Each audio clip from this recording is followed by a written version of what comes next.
आप देख रहे हैं केवल सच। पिछले 6-7 सालों से हम जीविका में MIS एग्जीक्यूटिव के रूप में कार्य कर रहे हैं, लेकिन एकाएक हम लोग को नोटिस मिल रहा है कि हम लोग 30 जुलाई तक ही कार्यरत है। 1 अगस्त से हम लोग काम नहीं करेंगे, तो ये कोई बात नहीं है। क्यों? जीविका का जो स्टेट कार्यालय है, जीविका का राज्य कार्यालय है, जवाब देने के लिए कोई भी खड़ा नहीं। ये देखिए, ये मैडम, क्या नाम है मैडम आपका?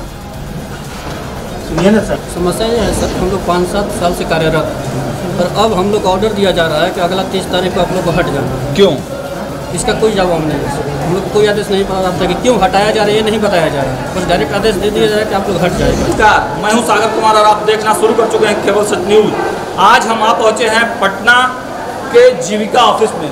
यहाँ जीविका का राज्य कार्यालय है, आप देख रहे हैं, ये पीछे में राज्य कार्यालय का ऑफिस है। और आज हम लोग इसलिए आए हैं कि यहाँ पे आप देख लीजिए कुछ लोगों को, लड़कों का हुजूम यहाँ पे आया हुआ। पूरे बिहार के कई जिलों से यहाँ पे लोग आए हुए हैं। हमारे साथ कुछ लोग हैं, हम जानना चाहेंगे कि आखिर के लोग क्यों यहाँ पे आए हैं, हमें क्या मुद्दा है, क्या मुद्दा है?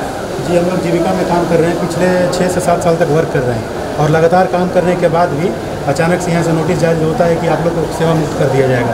रीज़न क्या है कि आप लोग मतलब जो हम लोग का वर्क है वो वर्क किसी और के माध्यम से किया जाएगा। पहले एक एजेंसी को हायर किया गया था, वो एजेंसी धांधली किया, सब कुछ किया।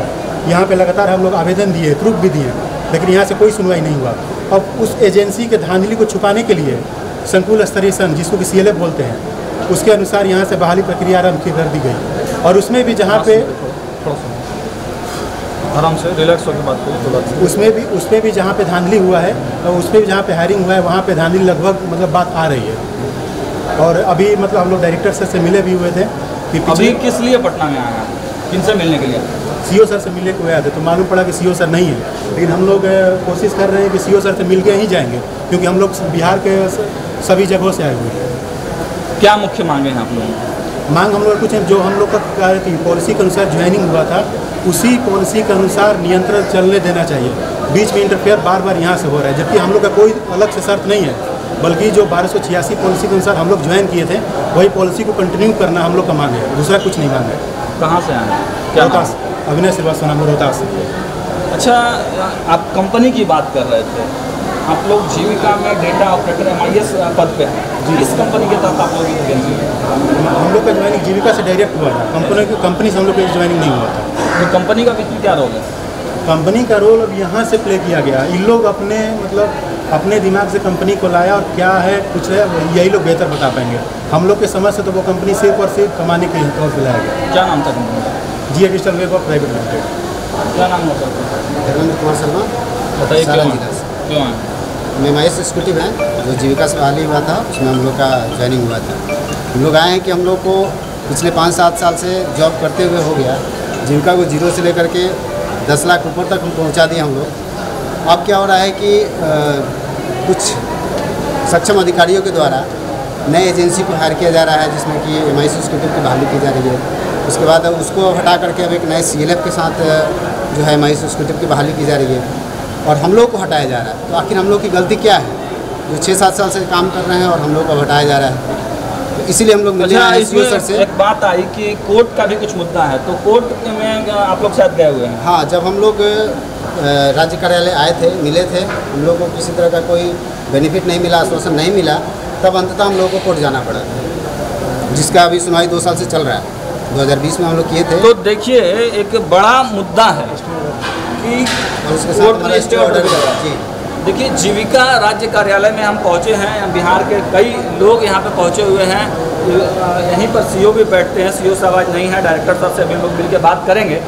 लेकिन आप समझने का प्रयास करिए कि ये लोग MIS एग्जीक्यूटिव के पद पर कार्यरत थे, बहुत समय कार्य किया, लेकिन अचानक जीविका ऑफिस की तरफ से आदेश आता है कि अब नए सिरे से बहाली होगी, और केवल MIS एग्जीक्यूटिव की CC, AC, जीविका में अनेकों पद हैं, उनमें से किसी पद की बहाली नए सिरे से नहीं हुई। लेकिन आखिर क्या ऐसी समस्याएं आ गई कि MIS एग्जीक्यूटिव की बहाली फिर से करानी पड़ी, और वो भी कंपनी GA डिजिटल के द्वारा, जिस पर कि कई तरह के भ्रष्टाचार के आरोप पहले भी लगते रहे। हम और भी लोगों से जानने का प्रयास करेंगे। कहाँ से आए हैं सर आप? रोहतास से। आगे आइए, नाम बताइए। सुनील कुमार शर्मा। क्या समस्या है? समस्या ये है सर, हम लोग 5-7 साल से कार्यरत हैं, पर अब हम लोग को ऑर्डर दिया जा रहा है कि अगला 30 तारीख को आप लोग को हट जाना है। क्यों? इसका कोई जवाब नहीं है सर। हम लोग को कोई आदेश नहीं प्राप्त है कि क्यों हटाया जा रहा है, ये नहीं बताया जा रहा है। बस डायरेक्ट आदेश दे दिया जा रहा है कि आप लोग हट जाएगा 30 तारीख को। कहाँ से ऐसी तरफ सीतामढ़ी से हैं। क्या समस्या? पिछले 6-7 सालों से हम जीविका में MIS एग्जीक्यूटिव के रूप में कार्य कर रहे हैं, लेकिन एकाएक हम लोग को नोटिस मिल रहा है कि हम लोग 30 जुलाई तक ही कार्यरत है। 1 अगस्त से हम लोग काम नहीं करेंगे, तो ये कोई बात नहीं ना। क्यों ऐसा क्यों कहा गया? आप अपने अधिकारियों से पूछें तो क्या बोले वो लोग? कुछ रीजन नहीं बताते हैं, इसीलिए CEO सर से मिलने आए थे। CEO सर नहीं मिले हैं तो डायरेक्टर सर से मिले हैं, वो आश्वासन दिए हैं कि बात करवाएंगे। हम उनसे बस यही पूछना चाहते हैं कि एक CM दीदी का जो चयन होता है उससे आप दोबारा एग्ज़ाम नहीं ले सकते हैं। CC, BPM, DPM इतने सारे थीमेटिक है, फिर MIS का ही एग्ज़ाम हर बार क्यों हो रहा है? अच्छा, अभी ऐसा सुनने में आ रहा है कि CLF से बहाली करवाई जा रही है। पहले तो जीविका खुद से बहाली किया MIS एग्जीक्यूटिव की, उसके बाद GA डिजिटल के थ्रू करवाया, अब MIS की उसी बहाली को फिर से CLF के द्वारा करवाया जा रहा है। ये क्या सही है और किस प्रकार ये हो रहा है? ये तो बिल्कुल गलत है। CLF लेवल से बहाली होनी नहीं चाहिए थी, क्योंकि अभी वर्तमान में सभी MIS एग्जीक्यूटिव जो काम कर रहे हैं और इसकी बहाली जो फिर GA डिजिटल को दे दी गई, तो ये तो एक तरह से ये गलत लोग किए हैं। और उसके बाद GA डिजिटल को भी बोला जा रहा है कि अब आप लोग भी काम करने के योग्य नहीं हैं, और उसको भी हटाया जा रहा है। और अब ये नया एक फंडा शुरू हो गया है कि अब ये सभी MIS को CLF के द्वारा जोड़ा जाए। अब बताइए, तो देखिए CLF हम बताते चले, जो हमारे साथ नए दर्शक जुड़ रहे होंगे, कि CLF अपने आप में एक स्वतंत्र संस्था है। जीविका की संस्था है, लेकिन CLF को स्वतंत्र मान्यता है कि नहीं है जी? तो CLF स्वतंत्र मान्यता वाला है, और अब CLF तय करेगा कि जीविका के ऑफिस में MIS एग्जीक्यूटिव कौन होगा। ये ऐसा कहा जा रहा है, लेकिन ये भी पूरी तरह से सही नहीं है। हमें यह भी सुनने में आया है कि CLF जो बहाली करती है जीविका MIS एग्जीक्यूटिव पद के लिए, उसमें भी कई तरह के भ्रष्टाचार हैं। जो कमेटी बनती है MIS एग्जीक्यूटिव के लिए, उसमें बड़े लेवल पे जीविका के जो अधिकारी हैं वो उस कमेटी में रहते हैं, और बड़े लेवल पर यहाँ पर भ्रष्टाचार होता है। इसकी पोल हम लोग लगातार केवल सच के माध्यम से खोलते रहे और आगे भी खोलेंगे हम। और बिहार के तमाम जो लोग यहाँ पर आए हैं उनसे भी जानेंगे। क्या नाम हो गया? कहाँ से आए? शिवहर से आए हैं। बताइए क्या मतलब? सर, पहले हम लोग MIS एग्जीक्यूटिव पर कार्य कर रहे थे, लेकिन अटेंडम लेटर निकला है कि आप 30 जुलाई तक ही कार्यरत है, उसके बाद आपको हटा दिया जाएगा। क्यों?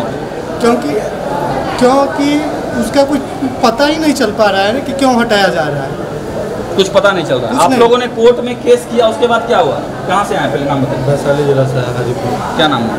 मैं अविनाश कुमार नाम है। कोर्ट में केस किए, उसके बाद से क्या हुआ? कोर्ट से केस किए तो उसके बाद वो स्टे ऑर्डर निकाले कि आपको रहना है, फिर भी यहाँ स्टे ऑर्डर दिया गया कोर्ट की तरफ से। हाँ, देखिए, कोर्ट जीविका अपने आप को हाई कोर्ट से भी ऊपर मानती है। ये बात आज तय हो गई।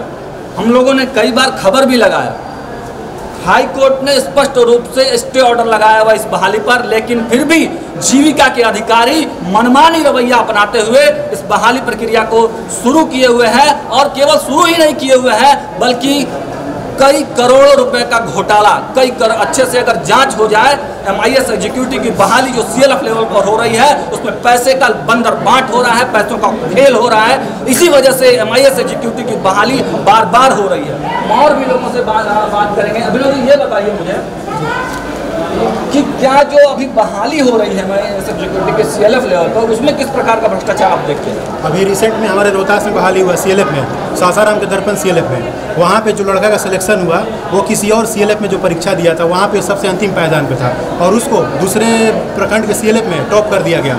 और उस प्रखंड, दोनों प्रखंड में जीविका के पुराने MIS काम करते थे, और उनको CLF लेवल से भी हटा दिया गया। क्या वो इतने सशक्त भी नहीं थे कि 5 साल 7 साल काम करने के बाद भी वो मतलब कि दोबारा एग्जाम में पास हो? उनको भी हटा दिया गया है। तो ये तो धांधली है ना। अच्छा, एक मुद्दा और आया था कि GA डिजिटल के द्वारा जो लड़के चयनित करके दिया गया, उनको भी कई DPM ने वहाँ से कहा कि ये काम करने के लायक नहीं है। इसके बारे में बताइए। GA डिजिटल से जहाँ पे भी उन लोग का दोबारा परीक्षा जिला लेवल पर हुआ, तो लगभग जगह पे वो दोबारा परीक्षा में सारे लोग फेल कर गए। और अभी वैशाली जिला में भी एग्जाम हुआ था, वहाँ पे भी DPM सर बोले कि इन लोग लड़का फेल कर गए। हमारे रोहतास में भी 9 लड़के को फेल कर दिया गया।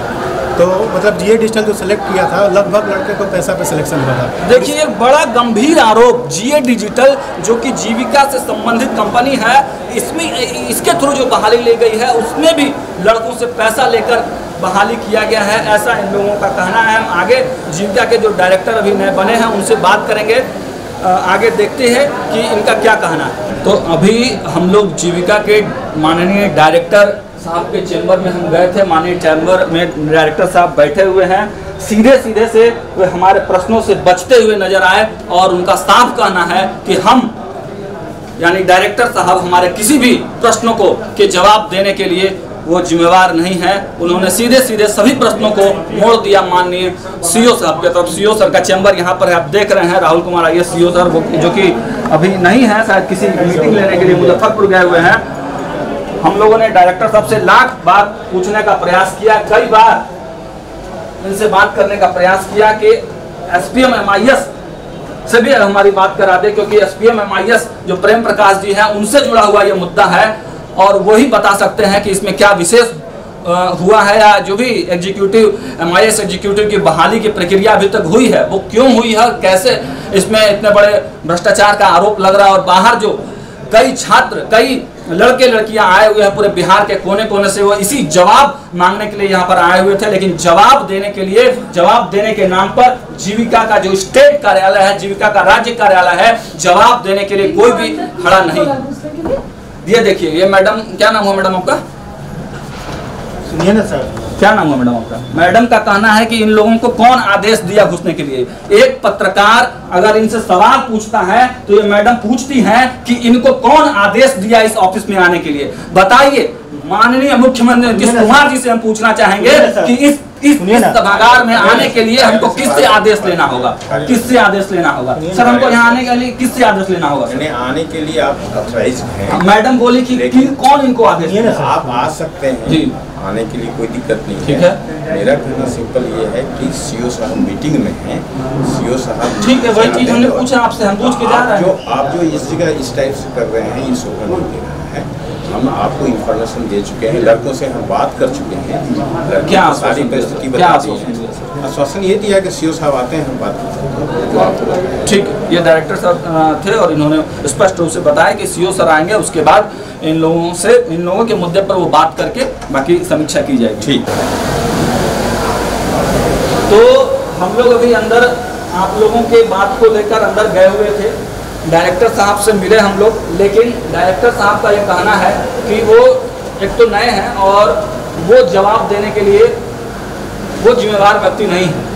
कहने का मतलब है कि सीधे सीधे उन्होंने हमारे प्रश्नों को टाल दिया, आपके जो भी मुद्दे थे उन सभी को टाल दिया और उसको सीओ सर के ऊपर मढ़ दिया कि सीओ सर आएंगे तो जवाब देंगे। खैर, चिंता करने वाली बात नहीं है। आप पूरे बिहार से तमाम लोग पटना चलकर आए हैं, आप लोगों का पटना में स्वागत भी है, लेकिन आप लोगों का जो जेन्युइन मुद्दा कि आप लोगों को आखिर क्यों हटाया जा रहा है, क्यों आखिर बार बार एमआईएस एग्जीक्यूटिव पोस्ट के लिए बहालियां निकाली जाती है, कभी जीए डिजिटल के द्वारा तो कभी सीएलएफ के द्वारा, और सीएलएफ के द्वारा भी किया जा रहा है तो उसमें भी अधिकारियों का मिलीभगत है, अधिकारियों का नियंत्रण है। हाई कोर्ट में केस जाने के बाद भी एमआईएस एग्जीक्यूटिव पोस्ट पर बहाली हो रही है। इन सभी मुद्दों को लेकर हम जब सीओ साहब आएंगे जीविका के, राहुल कुमार जी, तब हम उनसे भी बात करेंगे और उनसे जवाब मांगकर आप तक पहुंचाएंगे। तब तक देखते रहिए केवल सच न्यूज़। बहुत बहुत धन्यवाद।